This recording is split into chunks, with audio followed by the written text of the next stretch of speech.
Greetings everyone, I'm DonTheCrown, and today I want to do a really quick video where I talk about my league start plans for Heist League, which is coming out very soon here. Heist League's probably already out by the time you're watching this, but if you're not familiar with the changes that are coming out in Heist League, pretty much there's not been almost any changes to Melee at all. There's no major nerfs, there's no real major changes, so all of the builds that are like good last league are probably still going to be just as good this league.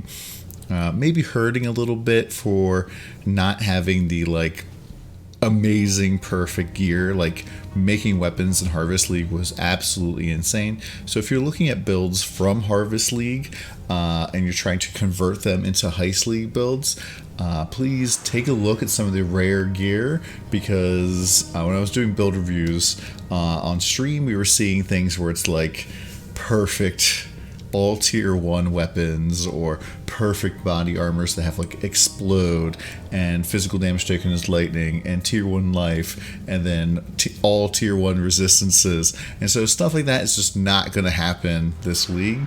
And so if you played Harvest League, you're probably going to have to like really temper down your expectations of rare gear. But for me personally, when I saw that there wasn't really any changes to Melee, it was kind of feels bad, man. But they are making a lot of changes to Melee's kind of cousin, which is all the steel skills. And so my league starter plans are Steel Shatter. And what do I mean by that? So basically, you get steel skills from level 1. Like basically, as you get to town as a duelist, you can get Splitting Steel. So I'm going to try that out to level with until I get to level 12, and you get Shattering Steel, which is Mervale's Cavern, which is the exact same time you get Earth Shatter. And so when I try out Shattering Steel, I think it sucks, I'm going to switch to Earth Shatter.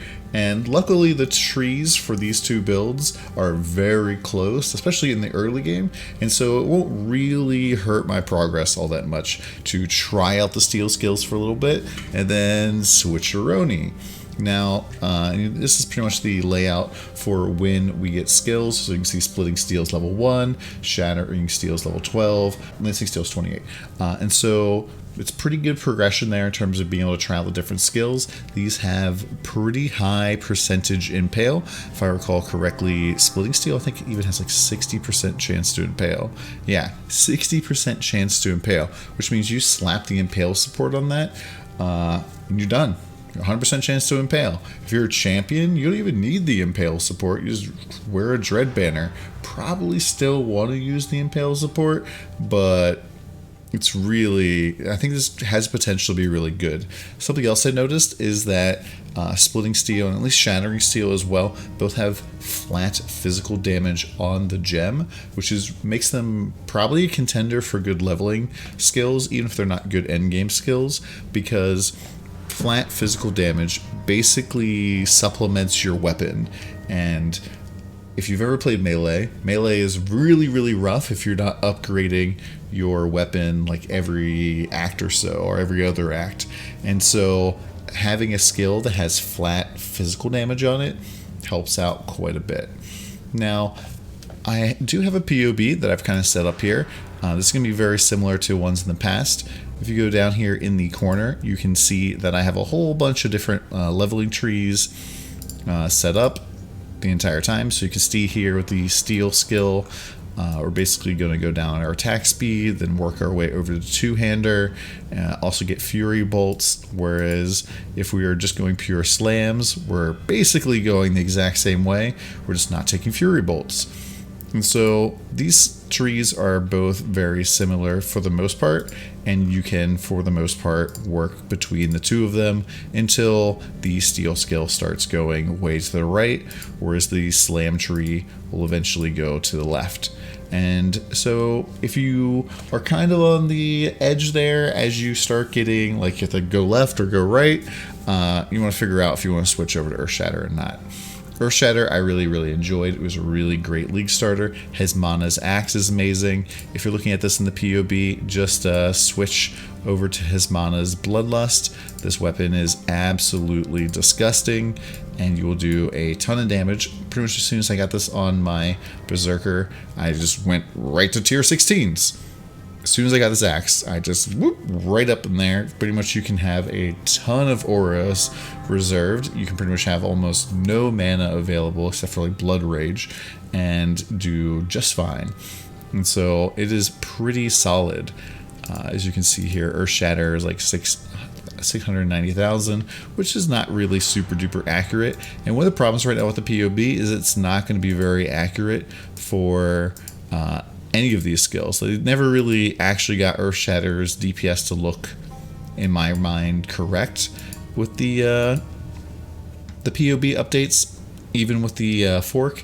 And so it's going to be kind of hard to tell exactly what's going to be best with this. And it's also going to probably require some testing. Like when Shattery Steel first came out, everybody thought it sucked. And then the people were doing some testing. They realized that the fork support was insane on it, which I think they fixed. But there might be some things that would be very interesting. I'm kind of interested in testing out the alternative quality faster projectiles, which causes projectiles to have a 66% chance to return to you. Which, if you're shooting out a ton of projectiles, which you do with a lot of the steel skills, you'll probably be bringing them back to you. You also have to use Call of Steel skill, which is basically a skill that you get for free whenever you have any steel skill on your bars at all, or even equipped, I think. And then basically what it does is it generates 4 shards for you and then puts a kind of buff on you where you get shards over time, and unless you spend them.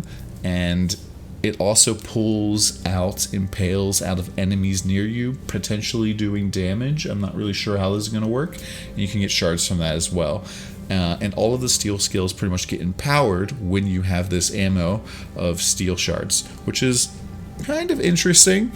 But because of that, this is why I'm leaning towards two-hander. So right now with the Lancing Steel setup, I'm leaning into my old favorite here, Terminus Est, another super cheap weapon. Both Terminus Est, Hesmanus Bloodlust, probably not going to cost you more than 5 chaos on League Start Day. The one big difference is, though, is that when we're doing Lancing Steel, we can no longer use our good friend Lion's Roar. None of the steel skills count as melee skills, even though you're using melee weapons. So we're going to scale other ways. Whether that's going to be Sulfur Flask, maybe we'll have to go and get ourselves a Dying Sun, maybe do something else. I'm not really sure exactly. If we continue to do Crit, we'll probably buy a Bottled Faith early on. But things such as Iron Grip is really, really important. I believe that Point Blank is going to be really good.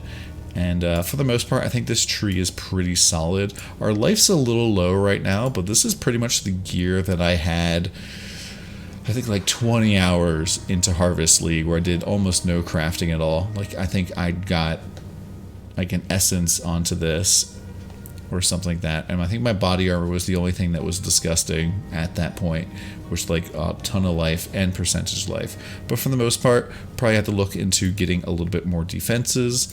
This is also why I'm going Fortitude, which is something I normally don't like doing at all.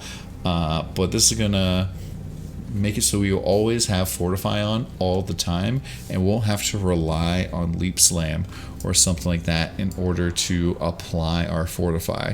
Because otherwise, none of the steel skills are melee, therefore none of them can apply Fortify, which is a little bit spooky. But I think for the most part, it should work. You could probably also go out and do Worthy Foe. Would be fine. But I've put a lot of notes here. In here, below this line here, is all of the slam information. And this is pretty much the same stuff from last league. I've just kind of adjusted it to be duelist. If you want to go and play my Berserker build, that build is 100% still fine. Totally valid, and I took that to tier 16s without even blinking, so totally fine on that. If you want to follow Splitting Steel, I've kind of put a little bit of thought process into this and the kind of things I'm going to do, but this is going to be a lot of just trial by fire. We're going to be trying stuff out, we're going to be testing stuff, and trying to make it work. Goal is definitely to make this Cirrus viable ASAP. Although I'm probably like don't expect to be doing a ton of Cirrus service this league, as I just dropped a Cirrus guide, which if you haven't seen, it's on the YouTube as well, and it is extremely good. I think it is like top 10 tips type of thing for killing Cirrus. Not really 10, but it's the top tips for killing Cirrus. I talk about pretty much the major pitfalls that a lot of people will have with fighting Cirrus. I dispel a couple myths, and I think it would help you out if you're ever having trouble with Cirrus in terms of killing him consistently. But yeah, that's my league start plans. I will be playing softcore as always, and I think it's going to be really, really fun. I'm looking forward to Harvest League, looking forward to trying out different alternate quality. Probably going to play some Crackling Lance eventually. Probably going to try out a whole bunch of the new skills. But let me know what you plan to do in the comments below. And we'll see you in the heist.